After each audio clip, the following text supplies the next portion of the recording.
வாழ்க வையகம், வாழ்க வையகம், வாழ்க வளமுடன். குரு வாழ்க, குருவே துணை. நாள் ஒரு நற்சிந்தனை. நவம்பர் 30. தலைப்பு: மனிதன் என்ற உயர் மதிப்போடு பொதுநிலையில் ஆராய்ச்சி செய்.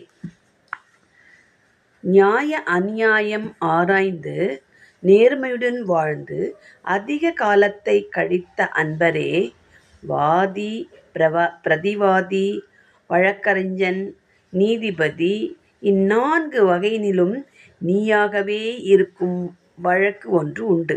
அது எது?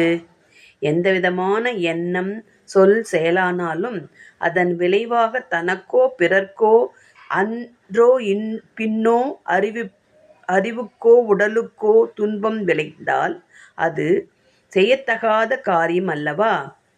சமூக வாழ்வில் பலவித இன்னல்களை தரும் சாதி, மதம், தேசம், மொழி, இன பேதங்கள், தனி உடைமை பற்று என்பவைகளை மனிதன் கொள்வது குற்றமல்லவா? இவ்வித குற்றங்களிலிருந்து நீ விடுபட்டவனா? இவைகளால் மனிதருக்கு விளையும் துன்பங்களை நீயும் ஏற்க வேண்டி இவைகளை எல்லாம் ஏற்று அனுபவித்து வருவதால் நீ வாதியாகவும், இத்தகைய குற்றங்களில் ஒன்றையோ பலவற்றையோ நீயும் செய்து வருவதால் பிரதிவாதியாகவோ இருக்கிறாய்.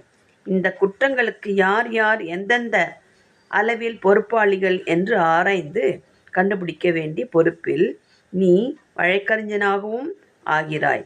இந்த குற்றங்களின் விளைவறிந்து இந்த குற்றங்களை போக்கவும் எழாமல் செய்யும் வழிவகுத்து செயலாற்ற வேண்டிய பொறுப்பில் நீ நீதிபதியாகவும் இருக்கிறாய்.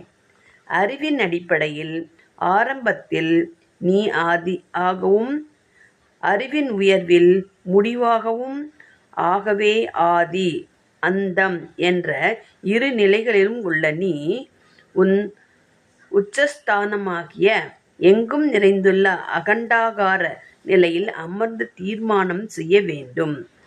அருட்தந்தை. வாழ்க வளமுடன்.